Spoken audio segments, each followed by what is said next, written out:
Hey, Mike Volkin here with another Freelancer Masterclass. Got a question for you. Do you want to get screwed? Have you been screwed? Well, I'm going to show you the top ways that not only clients but other freelancers have been screwed by freelancers out there. So I'm going to bring awareness to how freelancers screw their clients and screw other freelancers, and hopefully we'll put a stop to all this nonsense. The inspiration for this video is because I recently just got screwed by a freelancer, and I'm going to use them as an example. I'm going to hide their name, although I shouldn't, but I'm going to show you exactly what they did to me so it won't happen to you, because certainly as you grow your freelancing business, if you're a freelancer, you are going to be suspect to one of these three types of freelancers that do this. So let's get started. First thing, and this is the one that happened to me just recently, which is the inspiration for this video. The title of this slide is, Did That Break Again? So developers can execute less than scrupulous solutions to coding issues that they know are going to break. So they will create APIs, they will put codes inside the themes of WordPress sites, which anybody who knows about WordPress, if you upgrade or update that theme, that code breaks. If you put code inside the theme, that's not a solution. Coders will get calls from clients saying, hey, remember what you built for me a month ago? Yeah, well, it's not working now. And then they'll go in and they'll say, oh, okay, well, this looks like a complicated change or a fix. It's going to take 10 hours to fix it. When in fact, they know exactly what happened because they're the ones that set it up to fail in a month or two. So they will charge the client 10 hours for something they just have to either delete or change really quick. I had hired a freelancer on Upwork who charged me 20 hours. And it turns out after some investigations from another freelancer that looked into it, he said all he did was just put in some code in your WordPress theme that when you updated it, it was going to break. And he knew that. Any competent developer would know that. So all he had to do was go in, delete the code that he put in there, and then the theme updated okay, and then restored my site to what it should have been. So I went up exposing him. He apologized. He said, yes, you're right. Once I gave him the proof of what was done, and then I had to ask for a refund and give him a 1-star review, and it just was not worth it.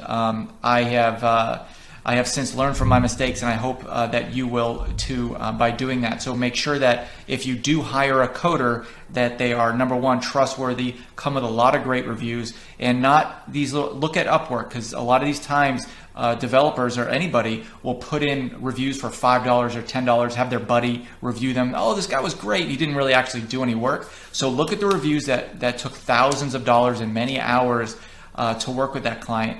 Make sure he's scrupulous, make sure he's trustworthy and detail-oriented and knows what he's doing, okay? The second solution, the way that freelancers can screw you is want to work with me, sign this contract. So a lot of times freelancers will ask for a contract because they think that, hey, this is going to be a long-term project. This isn't something I want to, spend time with. If, I don't want to in-process a client. If it takes 10 hours or even 1 month to do. A lot of times freelancers, in order to bring on a client, they have to learn about the client's company, they have to learn about the resources, the budget, all that stuff takes a lot of time. And to take on a small project like 10 hours, it's not worth it to learn about the company just for that small little project.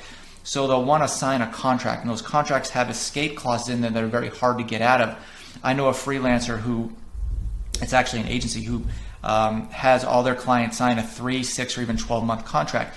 Do not start a contract with a freelancer you just started working with. It's okay once you know how that person works, you have a good rapport with them, they do good work, but I suggest starting small. Every freelancer you bring on should have a small starter test project, not only to make sure they're skilled and can do the job, but make sure they have the right energy, the right communication, they work well with your team, all that kind of stuff.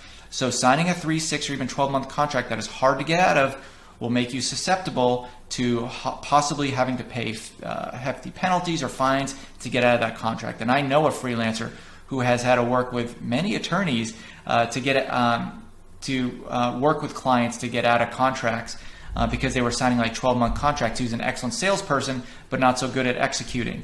All right, so when it was time for him to do the work, a lot of times clients didn't like him, and he said, wait a second, you signed on the dotted line here, and there's an arbitration clause. You have to take me to court, which is thousands of dollars, or you could just pay a $1,000 fee to get out of this contract. Do not put yourself in that situation, okay? And also don't prepay. That should be like the bonus fourth way that clients will screw you. Don't prepay a freelancer unless they have a really good reputation. Sometimes it's okay to prepay a freelancer before they actually do the work if they have a good reason to want that. But oftentimes a freelancer who is capable of doing work, has a good track history, won't ask for money up front unless there's a specific reason. Okay. Now, the last way I want to bring to your attention is the title of the slide is, that took you how long? Look, lots of freelancers keep their hourly rate low to stay competitive. I know of one in particular that charges $25 to be a CMO for your company, a fractional CMO. Now, how could a senior marketing executive work for $25 an hour? Well, what they do is they only do work that they've done before, that's highly templated. It's much like, I don't want to say attorneys do this, but it's common for them to do this in some occasions. Let's say a contract attorney who already has a contract written up, they just have to fill in the blanks.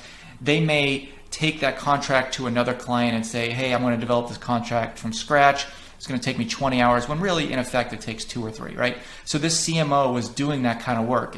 They know what they've already done in the past and what could easily be templated, and they were selling gobs of hours when it really only took them a few minutes. That's how come they were able to charge $25 an hour, because they're billing their clients 20 hours for like an hour worth of work. So lots of freelancers keep their hourly rate low to stay competitive, to seem like they're a good deal, but when it actually takes them much more time to complete work. Look, there are some solutions to this. Get a timesheet that takes screenshots of their computer. Upwork offers one. There's lots of companies out there. Or have them scope out a flat rate for the project. Just say, hey, listen, I know it's going to take this amount of time. That way you know before it even starts how much it's going to take. Now, from the freelancer's perspective, if they already have a templated piece of work that's going to take them an hour, they may bill you 10 hours, but if they bill out flat rate, you know beforehand, that might be okay with you. Okay, I've done that before. I have a content marketing plan that's very templated, and I told the client, listen, I've billed another client like thousands of dollars to create this from scratch. I don't need to charge you that much. I don't need to charge you $4,000, but I'll charge you $1,000. It's only going to take me a couple hours. I was very upfront with them. But you're going to get a $4,000 document for $1,000 because I already have most of this created. And they were okay with that. It was a nice middle ground, but I was upfront and honest about it. Hourly work is a terrible indicator of work output. If you have, all things considered equal, if you have 2 blog writers, okay, and they both have the same hourly rate, let's say they're both $30 an hour, you might give them the same exact work to do. One blog writer might finish that work in 2 hours, another one might finish it in 4 hours. Same quality of work, same output, same hourly rate, but one took half as long and charged you half as much. That's why hourly is a terrible indicator of workout. You don't know how fast they can work, and you don't know the quality of the work. Okay, try not to try not to bill hourly or charge a freelancer hourly or a client hourly because it's such a terrible indicator of work output. If you know a good scope of the project, if you know that there's a start point and an end point, then that can be scoped out in a flat rate project. Okay. Hope these helped. Don't get screwed. Bye.